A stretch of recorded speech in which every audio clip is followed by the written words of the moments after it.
Hello friend, back to back my channel. তো আমি আজকে আপনাদের কাছে তরুলি আলু দিয়ে একটা নতুন রেসিপি তৈরি করে দেখাবো। তো তরুলি অনেকভাবে খেয়েছেন, একটু একটু অন্য রকমের, সেইটাই আপনাদের কাছে শেয়ার করব। তো আসুন দেখে নিই। তো আমি এখানে তরুলিটা এরমভাবে সরু সরু করে কেটে নিয়েছি, আর এখানে নিয়ে নিয়েছি একটা মাঝারি সাইজের বেশ একটা আলু। তো তরুটাকে আমরা অনেকভাবে খাই, তো আজকে একটু অন্যভাবে রান্না করব। ঠিক আছে, তো শুরু করি। আমি নাকি একটু পোস্ত নিয়ে নেব।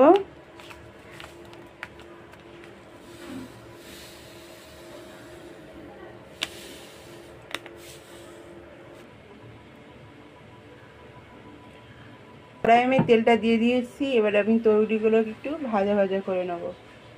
তো ফোড়নের জন্য কালো জিরা নিয়ে নিয়েছি একটু অল্প করে। এবার তরুলিগুলোকে আমি দিয়ে দেবো।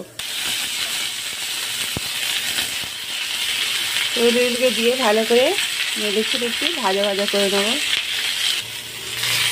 তরুলিগুলোকে একটু ভালো করে নেড়ে ছেড়ে হালকা করে ভাজা ভাজা করে নেব। পোস্তটা আমি বেটে নেব। তো এবার আমি আলুগুলো একটু ভালো করে নাড়াচাড়া করে নেব।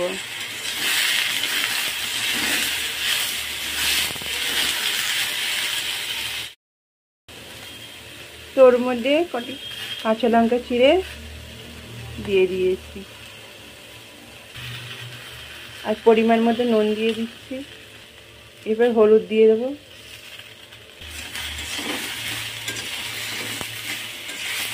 আবার একটু নেড়ে নেব ভালো করে।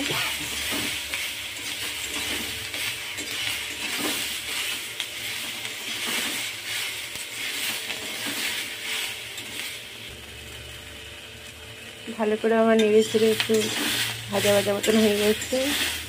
মশলাটা আমার যে দিলাম সেটাও কষা হয়ে গেছে, হলুদটা। তো এবার আমি ওর মধ্যে জল ঢেলে দেবো।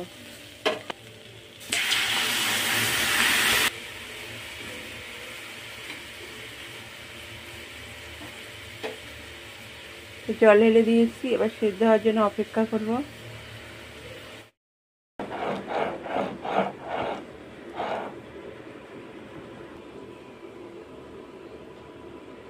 তো পোস্তটা আমার বাটা হয়ে গেছে।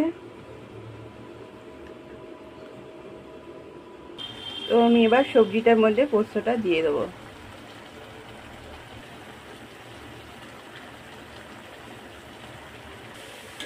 তো পোস্তটা দিয়ে আমি এবার একটু নেড়ে ছেড়ে নেবো।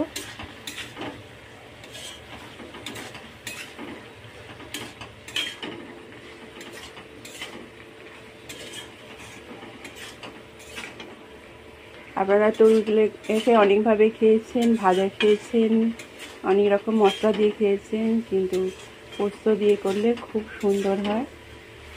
আপনারা অবশ্যই পোস্ত দিয়ে তরুলি খেয়ে দেখবেন। নিরামিষ দিনে আলু পোস্তর সাথে পোস্ত একটু, আর একটু বেশি করে তরুলি, আর একটু বেশি করে পোস্ত দিয়ে তরুলি পোস্ত করে দেখবেন, খুব সুন্দর হয়। হয়ে গেছে, তো আমি এবার নামিয়ে নিচ্ছি।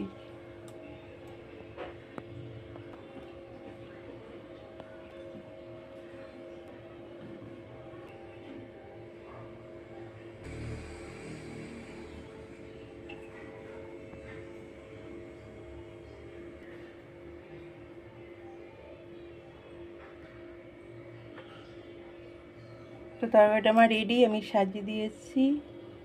আর কালারটা দেখুন খুব সুন্দর হয়েছে, আশা করি খেতেও খুব সুন্দর হবে। তো আপনারা ট্রাই করে দেখবেন। Thank you.